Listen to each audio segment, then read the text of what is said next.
রসুল সাল্লাল্লাহু আলাইহি সাল্লাম তিনি বলেন,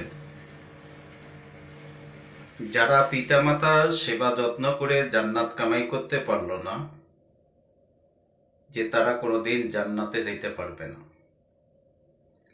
আর যারা পিতামাতা দুইজনের যে কোনো একজনকে পাইল অথবা দুইজনকে পাইছে, সেই পিতামাতার সেবা যত্ন করল, রসুল বলেন যে কাল কিয়ামতের দিন তারাই একমাত্র আল্লাহ পাকের জান্নাতে যেতে পারবে। সুবহানাল্লাহ।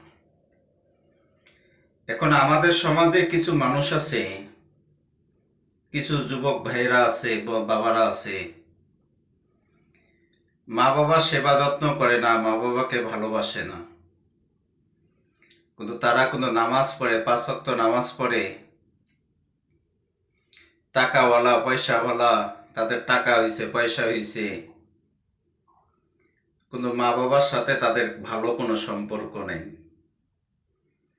ও ভাই, মরে গেলে এই টাকা পয়সা কবরে নিয়ে যেতে পারবেন না। মা বাবার সেবা যত্ন যদি করতে পারেন তা আপনি দুনিয়াতে আপনি জান্নাত কামাই করতে পারবেন, দুনিয়াতে আপনি জান্নাতের মালিক হইতে পারবেন।